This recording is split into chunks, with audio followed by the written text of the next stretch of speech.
Golden टचवाला दिग्दर्शक गोल्डी विजय आनंद, लेखक दिलीप पन्हाळकर, अभिवाचन दत्ता सरदेशमुख। गोल्डन टचवाला दिग्दर्शक गोल्डी विजय आनंद।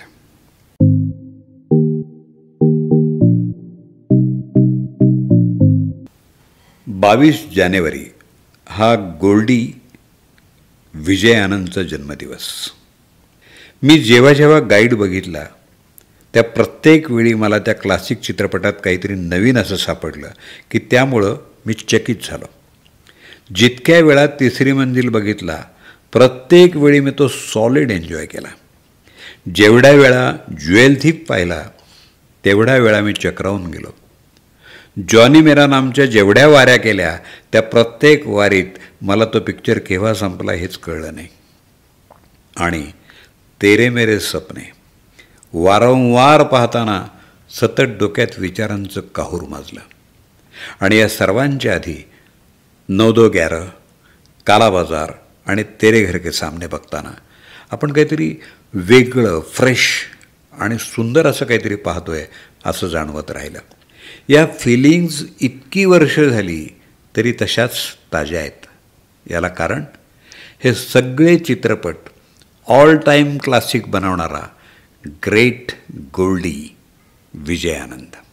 आत्ताच्या यादीत आणखीन 2 सुंदर चित्रपटांची पण जागा आहे, फक्त त्या चित्रपटांना दिग्दर्शक म्हणून नाव अमरजीतचं आहे, पण त्यांचा पडद्यामागचा दिग्दर्शक विजय आनंदच होता। ते 2 चित्रपट म्हणजे 3 देवियाँ आणि हम दोनो। चेतन आनंद, देव आनंद आणि विजय आनंद हे 3 भाऊ पंजाब गुरदासपूरमधून नाव काढण्यासाठी मुंबईत आले आणि तिघांनीही चित्रपट क्षेत्रात भरपूर नाव, पैसा, कीर्ती आणि यश मिळवलं। या तिघात देवानंद स्टार म्हणून प्रचंड मोठा झाला, चेतन आनंद दिग्दर्शक म्हणून प्रसिद्ध झाला, विजय आनंद सगळ्यात लहान पण सगळ्यात भारी ठरला। तो लेखक, दिग्दर्शक आणि संकलक म्हणून नुसता चमकला नाही, तर या तिन्ही क्षेत्रात त्यानं जी कामगिरी केली ती आजतागायत केवळ लाजवाब अशी राहिलेली आहे। गोल्डीचे चित्रपट पाहणं हा मरगळलेल्या मनाला मस्त तरोताजा करणारा सुखद अनुभव असतो। मला तर कायम त्याच्या चित्रपटांनी परमानंद दिला आहे।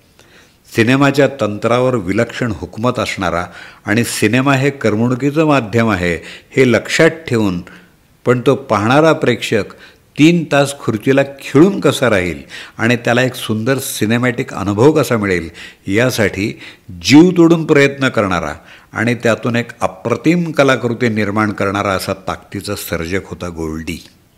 गोल्डी हे पक्क जाणून होता की प्रेक्षक चित्रपट पाहायला का येतात, त्यामुळं त्यानं जे चित्रपट बनवले ते खुर्चीत बसलेला सिनेप्रेमी खिळून कसा राहील आणि त्याला एक सुंदर आणि निखळ मनोरंजन करणारा, पण पाहिल्यानंतर आपण काहीतरी मन आनंदित करणारं, पण डोक्याला विचार करायला भाग पाडणारं आणि 3 तास त्या काल्पनिक दुनियेत घेऊन जाऊन भुलवून टाकणारं पाहिल्याचं समाधान त्याचे चित्रपट देत।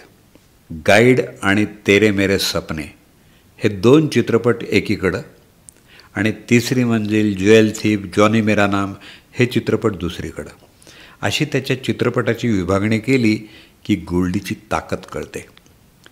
त्याशिवाय ब्लॅक अँड व्हाईटमधले 9-2-11, हम दोनो, काला बाजार, 3 देवियाँ हे चित्रपटसुद्धा त्याच्या प्रभावी सर्जनशीलतेची साक्ष देणारे।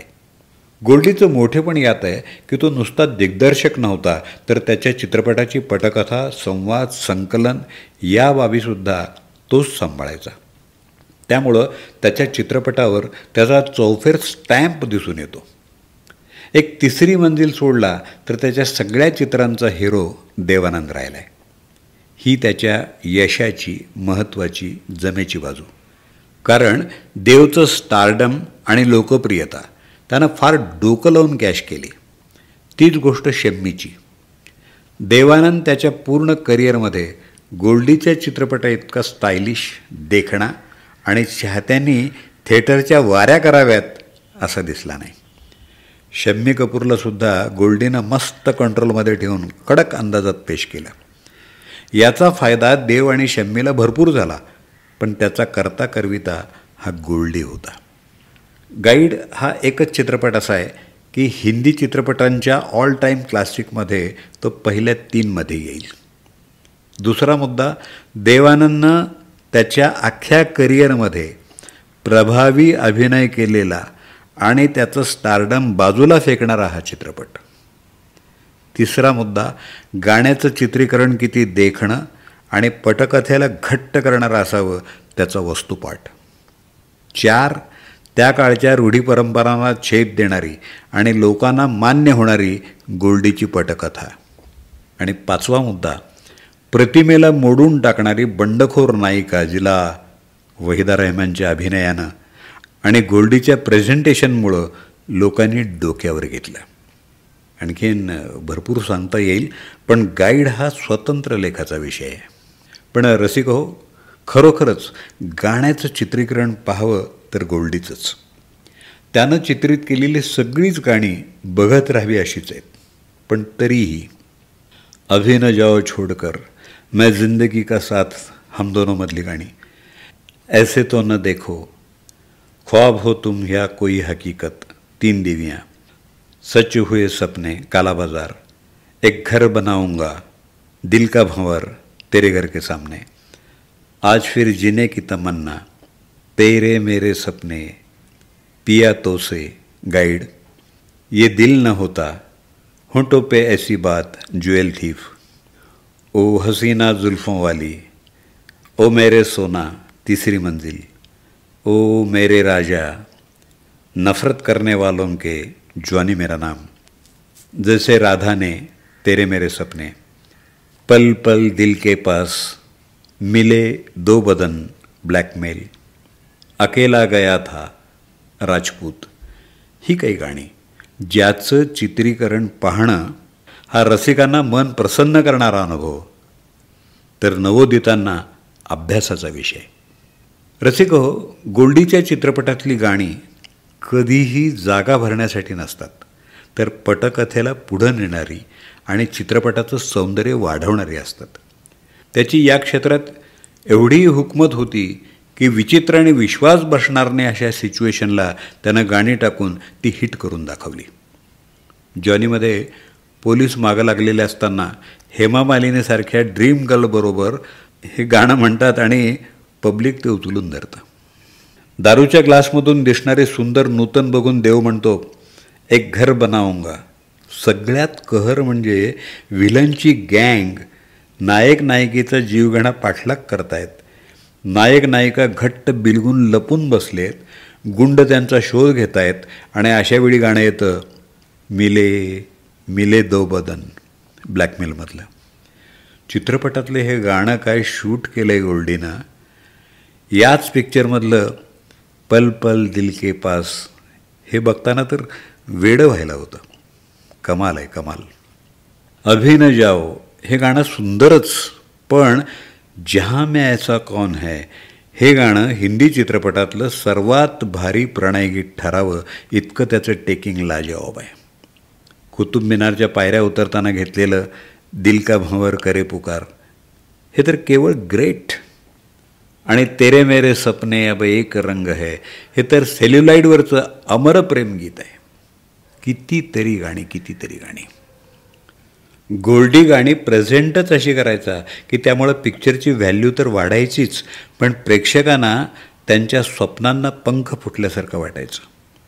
त्यामुळं गोल्डीच्या गाण्याला थिएटरमध्ये फुल रिस्पॉन्स मिळायचा, अगदी एका पाठोपाठ दुसरं गाणं असलं तरी. गाईडमध्ये बघा, मोसे छल किए जा हे गाणं जिथं संपतं तिथंच कैसे क्या हो गया हे गाणं चालू होतं.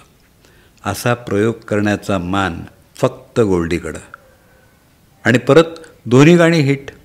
केवळ गाणीच नाही तर गोल्डीच्या चित्रपटातल्या व्यक्तिरेखा अस्सल आणि जवळच्या वाटत.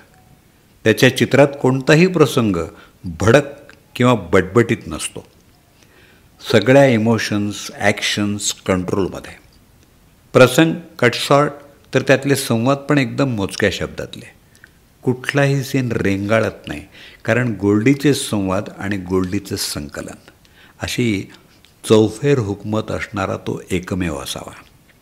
वहाँ कौन है तेरा या बर्मंदांच्या गाण्यानं सुरू झालेला गाईड जेव्हा देवानंदच्या मृत्यूनं संपतो तेव्हा आपण भानावर येतो आणि मग आपल्याला कळून चुकतं की एका उत्कट, हळूवार पण तितक्याच वास्तव आणि आध्यात्मिक अशा संमोहित करणाऱ्या अनुभवाला आपण सामोरे गेलो होतो. गाईड हा चित्रपट पाहणं, ऐकणं, अनुभवणं आणि त्याबद्दल विचार करणं हा एक वेगळा असा मखमली अनुभव आहे. विजय आनंद हाच त्या चित्रपटाचा खरा नायक आहे. त्यानं त्याच्या लेखन, दिग्दर्शन आणि संकलनानं हा चित्रपट असा अविस्मरणीय केला आहे की या एका चित्रपटामुळं त्याचं नाव कायम झालं. गाईडसारखा क्लासिक चित्रपट देणारा गोल्डी जेव्हा तिसरी मंजिल, ज्युएल थीफ, जॉनी मेरा नाम यासारखे फुल एंटरटेनमेंटचे सस्पेन्स थ्रिलर चित्रपट देतो तेव्हा त्याच्या तंत्रावरच्या सॉलिड कमांडची खात्री पटते आणि मग कळतं की गोल्डी इज ग्रेट. चित्रपट हे करमणुकीचं माध्यम आहे याचं सतत भान असलेला, पण आपल्या पिक्चरमधून प्रेक्षकाला असं काहीतरी पाहायला मिळेल की जे त्यानं अजून पाहिलं नाही आणि त्याच्या तिकिटाचा पुरेपूर मोबदला त्याला मिळेल हे पक्कं लक्षात ठेवून गोल्डी चित्रपट बनवायचा. गोल्डीच्या दिग्दर्शनाचा गोल्डन टचचा अनुभव देणारे काही प्रसंग. तेरे घर के सामनेमधल्या एक घर बनाऊंगा या पूर्ण गाण्याचं टेकिंग बघा.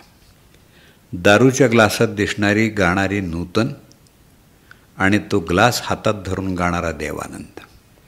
देव वरून बर्फाचा खडा टाकतो आणि इकडे ग्लासात नूतन थंडीनं शहारते. क्लास. हम दोनोंमधल्या अभिनय जाओ छोडकरसाठी केलेला लायटरच्या ट्यूनचा सुंदर वापर आणि याच गाण्याचं दुसरं व्हर्जन जहाँ मैं ऐसा कौन है या गाण्यातली देव आणि साधनाची उत्कट प्रेमाची बघत राहावी अशी केमिस्ट्री. या चित्रपटात शेवटी दोन्ही देवानंद, जे देवानंदचा डबल रोल आहे आपल्याला माहिती आहे, तर हे दोन्ही देवानंद साधना आणि नंदासमोर सत्य सांगतात तो प्रसंग. गाईडमधले किती सीन सांगणार. राजू रोजीला आपल्या घरी घेऊन येतो तो सीन, तिच्यातला कलाकार जागा करतो तो, रोजीचा यशाकडे जाणारा प्रवास आणि राजूला अधोगतीकडे नेणारे विविध प्रसंग. राजू चेक्सवर नकली सह्या करतो तो प्रसंग. दिन ढल जाए या गाण्याच्या आधी राजू दारूच्या नशेत जे बोलतो तो प्रसंग. बातें करने को तो दिल बहुत तरसता है लेकिन सोचा कि आज थोड़ी सी पी कर अपने आप से कुछ कहूँ. जिंदगी भी एक अजीब नशा है दोस्त, जब चढ़ता है तो पूछो मत क्या आलम होता है और जब उतरता है तो. दिन ढल जाए गाण्याच्या आधी राजू दारूच्या नशेत हे बोलतो तो प्रसंग. आणि शेवटचे राजूचे आध्यात्मिक बदलाचे सगळे प्रसंग आणि त्यातलं लाख मनाले दुनिया या गाण्याचं हळवं करणारं टेकिंग. रसिक हो, तिसरी मंजिलमधला एकच शॉट, एकच बटन तुटलेला कोट घालून शम्मी कपूर आरशासमोर उभा राहतो आणि खरं रहस्य समजतो तो. कसला भारी घेतलाय फुल शॉट. ज्युएल थीफमध्ये भर पार्टीत देवला सगळ्यांसमोर त्याचे बूट सॉक्स काढून त्याची पायाची बोटं दाखवण्याचा सीन. चित्रपट संपेपर्यंत प्रेक्षक ज्युएल थीफ कोण या रहस्याभोवती फिरत राहतात. आणखी बरेच प्रसंग सांगता येतील. दिग्दर्शकाची चित्रपटातल्या प्रत्येक प्रसंगावर असलेली छाप दाखवणारे, गोल्डीचा खास टच असलेले. तसं त्यानं एकदा प्रेक्षकांना बाजूला ठेवून त्याच्या मनाला पटेल आणि त्याला जसा हवा तसा चित्रपट तेरे मेरे सपने काढला, पण लोकांना तो पटला नाही. फार वेगळा आणि असरदार चित्रपट होता तो, पण चालला नाही. गोल्डीची कारकीर्द जॉनीनंतर ढेपाळली. छुपा रुस्तुमपासून त्याचा चाम गेला, त्याची पकड सुटली. देवानंद स्वतः दिग्दर्शक झाला, त्यामुळं जोडी तुटली. राम बलराम, राजपूत, ब्लॅकमेल आणि इतर फालतू चित्रपटांची रांग लागली. पुढं थोडी धडपड त्यानं केली, पण त्याचा अस्त झालाच. खरं तर असं व्हायला नको होतं, पण शेवटी प्रत्येक कलाकाराच्या सर्जनशीलतेला अंत असतो. नंतर गोल्डीनं धडपड भरपूर केली, पण त्याचा जमाना संपलाच. शेवटच्या एका मुलाखतीत त्यानं देव आणि त्याच्या स्वतःबद्दल एक विधान केलं होतं. तो म्हणाला, वो डायरेक्टर बनने चला और मैं एक्टर. बस यही हम दोनों की बड़ी गलती थी. गोल्डी म्हणजे विजय आनंदचं व्यक्तिगत आयुष्य फार सांगण्यासारखं नव्हतं. मध्येच मनःशांतीसाठी तो ओशो रजनीश यांच्या आश्रमामध्ये जाऊन राहिला, पण तिथेही तो रमला नाही. 23 फेब्रुवारी 2004 रोजी वयाच्या 17व्या वर्षी गोल्डी हे जग सोडून गेला.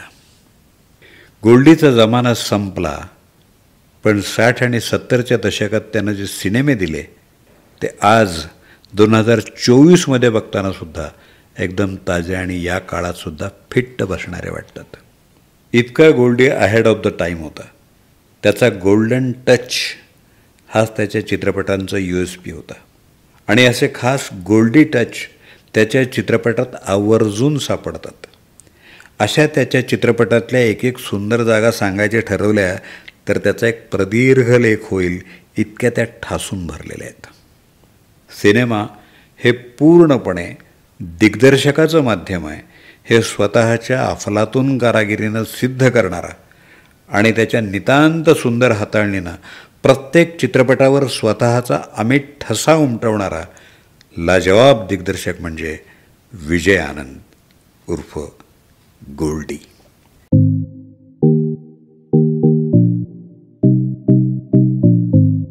गोल्डन टचवाला दिग्दर्शक गोल्डी विजय आनंद. या लेखाचं अभिवाचन आत्ताच आपण ऐकलं. लेखक दिलीप पन्हाळकर, सांगली. Mobile number 9284326533. अभिवाचन दत्ता सरदेशमुख. 8329730186. मित्र हो, ही ऑडिओ क्लिप आपल्या मित्रांना माझ्या यूट्यूब चॅनलच्या लिंकसहच जरूर फॉरवर्ड करा.